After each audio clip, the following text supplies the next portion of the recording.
Dun dun! Doesn't say go live yet. There we are. Happy Saturday, everybody. This is Christina and Christaroo from HLC Bookkeeping and Office Services.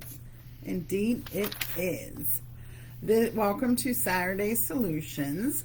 This is where we talk about things that have come up during the week with our clients, any questions they're particularly having, especially if we get two or three of the same. We're like, something people are talking about, so we thought we'd talk to you about it.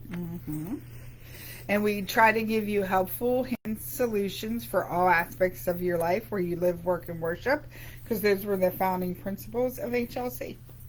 Indeed it is. All right, what's that mean? Too low? What? Huh? I don't know. I don't know. All right, there's a thing came out, so hopefully it's still working. Yeah. But anyways, so our contact information is HLC Bookkeeping and Office Solutions Services. I know, it's Saturday. What is going on? Let's start over. We're located at 513 Lowry Avenue, Jeanette, 724-561-7460. Yes. HLCbookkeeping.com. Right. And office at yourhlc.com. Okay. Okay. Yes. Okay.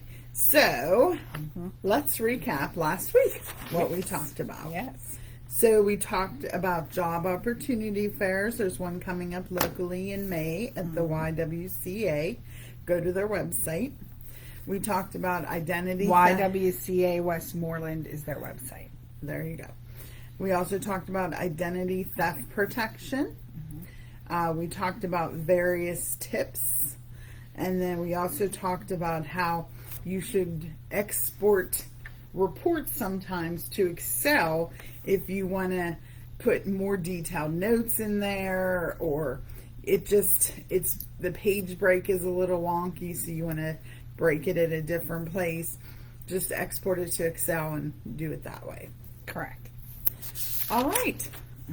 So the first topic, because as you know, this is the first week of the month, so we always talk about off the bookshelf. Yeah.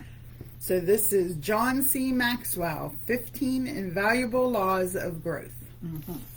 Yeah. So this is a tried and true, very good book that I encourage everybody to read. The wisdom is unbelievable in here. But I told Krista, there's something specific I want to talk about. I hope I can find it in here. And I opened right to the page. So it's meant to be. It's meant to be the topic. Meant to be. So yeah, and I was going to say, and sometimes his books, you can go to seminars that are based on his books. A friend of ours, Michelle Teague, from A Teague of Your Own, she sometimes does seminars based on this and other business seminars. So we always say, professional development is important. So this book, the 15 Invaluable Laws of Growth, what I wanted to talk about, this was in the Law of Design portion of the book. It's on page 103. And it talks about keeping life simple. Okay? So it says, life is simple, but keeping it that way is sometimes very difficult. Oh, there is so much truth in that statement. Exactly. So much truth. Despite what others might say, I believe life is pretty simple. It's a matter of knowing your values, making some key decisions based on those values, and then managing those decisions on a day-to-day basis. Now that's key. Managing those decisions on a day-to-day basis. Some of us are not gifted with management skills. Some of us are. So this is where people that help keep you accountable comes into play too. That's right. Because if you're not a good manager, but you know your values and you're trying to get to a certain part, you have to share them with people who are good managers. They can keep you on task. But that's pretty straightforward, right? So at least in theory, the longer we live and the more we learn, the more experience and the more knowledge we acquire, that should make life even simpler. But life has a way of becoming complicated, and it is only through great effort that we can keep it simple. So you got to work at it, people. If you want a simple life, you have to know what it's based on, you have to know what decisions to make, and you have to work on keeping it simple. I love this book. Okay. There's so many nuggets in here. But that's the one I wanted to share with you today, because sometimes we have a way of overcomplicating our life, and it's because we just let life happen to us instead of us taking hold of our lives. Mm-hmm. All right. Well, speaking of taking hold, today is one of my favorite days of the year. I don't know why, but I love the Kentucky Derby. She does. I think it's the hats. I think it's the... We should have wore hats. We should have. I didn't even think of that. Yeah. But I just find it it's a fun event. So it runs today at 6:57 for those of you who are interested. But along those themes, I wanted to talk about pushing yourselves, because let's think about it. If we look at it from a Kentucky Derby standpoint, you have a horse who's showing a lot of promise. But what are you going to do with that horse? You've got to train that horse. You've got to give it the support it needs, both physically, mentally. Resting is important. So in order to push yourself, warming up, cooling down. That's right. So in order to push yourself, you have to do the same. You have to take care of yourself, because if you keep asking yourself for more and more, have you trained properly? You know, because a lot of times we're like, oh, I should do this, but did we acquire the skills needed to accomplish it? And did we recognize I'm lacking in that skill? Or did we not do any type of self-assessment as we went? You know? Because when you're training, they're timing that horse every single run to see if there's improvement. If there's not improvement, what happened? What was the consequences? He ran slow today. Why? He ran fast today. Why? So it's constant analysis. So if we expect this from an entertainment, isn't this something we should expect from ourselves? Shouldn't we be pushing ourselves every day, whether it's business, in family, in relationships? Shouldn't we be bettering ourselves every day? And if not, evaluating why we didn't. So that's just sort of where my brain went today. I'm like, because there's a lot of analogies here. Because if you don't rest well, your output will not be as high quality as you want it to be. That's correct. So, like, you have to take care of yourself and coddle yourself sometimes, like these Kentucky Derby horses. So, now, one of the fun things I thought I'd do. I love the names of some of these horses. Fierceness. Are you fierce in business? And fierceness isn't mean. Fierceness means I know what I stand for and I'm doing it. Tenacious. That's right. Catching freedom. Does your business let you catch freedom, or is it holding you down? You got to evaluate that too. That's true. That's right. Forever young. I love that. I don't know. I was pretty stupid when I was young, so. I know. Endlessly. That made me think of Endless Love. Oh. Track Phantom. What is that? He's so fast, he's a blur. No, I guess so. Yeah. This one I thought was funny. Domestic Product. I love it though. West Saratoga. Just Steel. Steel.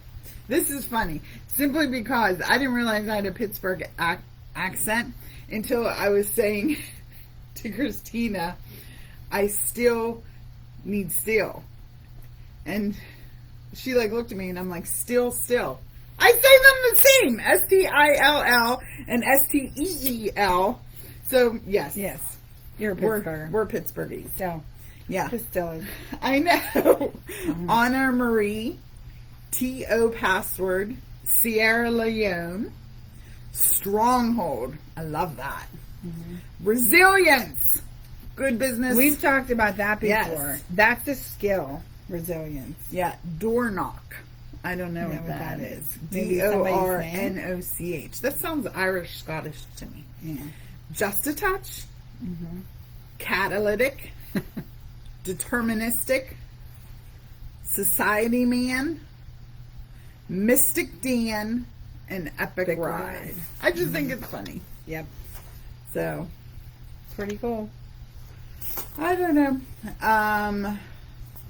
I don't know. No Is that one- the right list? I think I it don't is. know. Yeah. But knowing nothing about horses and odds and stuff, who do you want to win?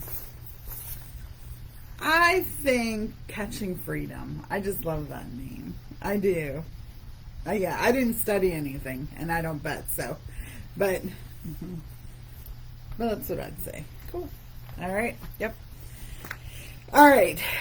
So that was just one of the things I want to talk about.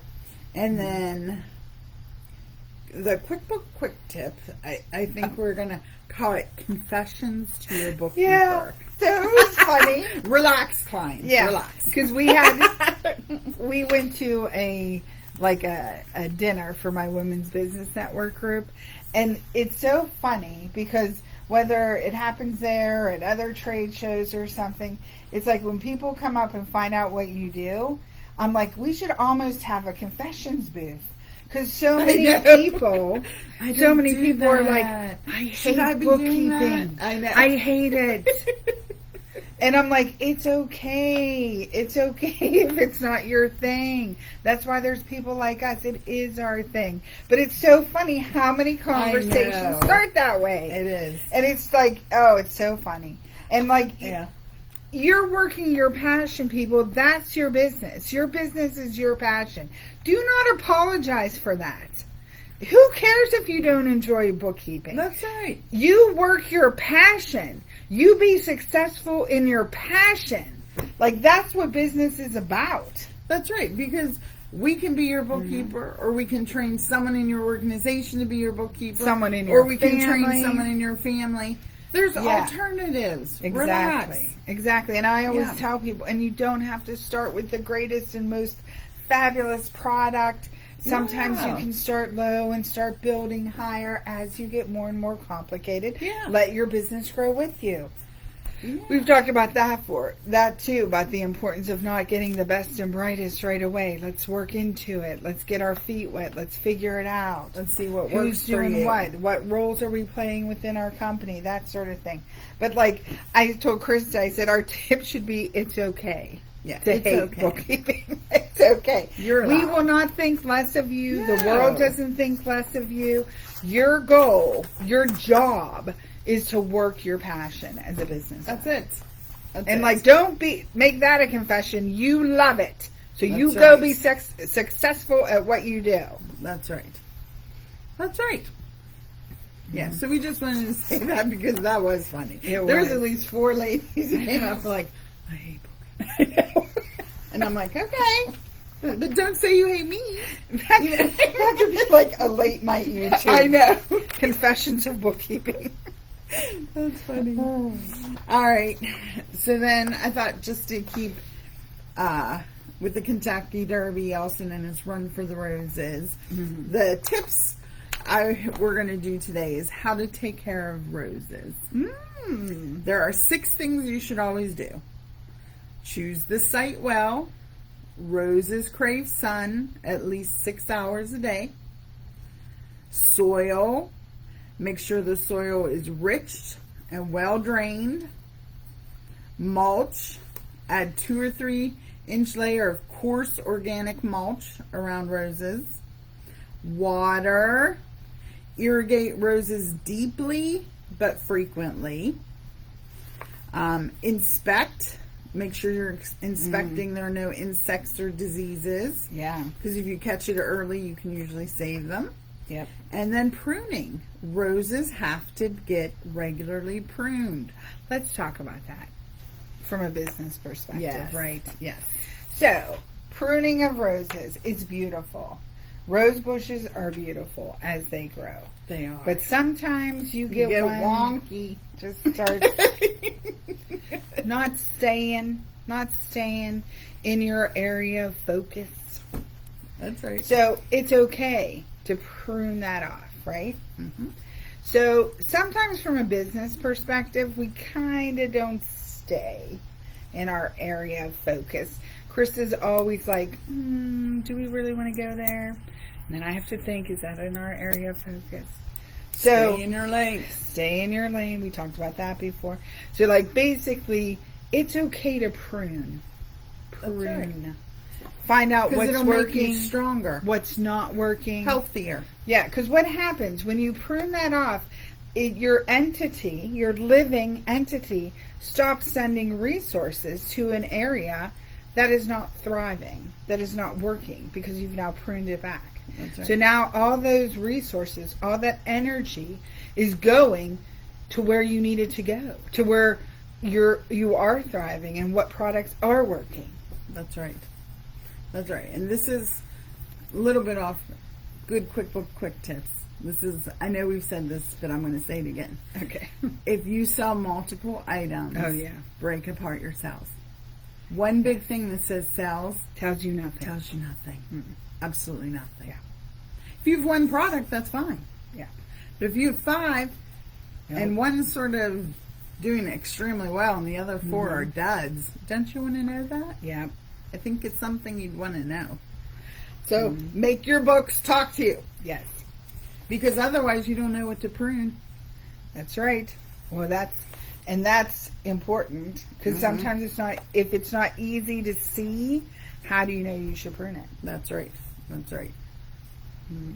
So Okay, that's our quick tips for today. That's our Saturday Our solutions. hopefully, to some of the things you're running into. Yeah. And remember, feel free to comment and give us a topic you want to discuss as well. Absolutely. We're more than happy to do that. So Yeah. again, email office@yourhlc.com. Phone 724-561-7460. Yep. Website hlcbookkeeping.com. Yep. That's it. So thank you for joining us on this day, because it's a little cold, a little dreary, but make your own sunshine. Be the sunshine peeps. if That's you have to. right. That's right. All right. That's all I have. Have a lovely day. Bye-bye. Happy Saturday! I love saying that. I know.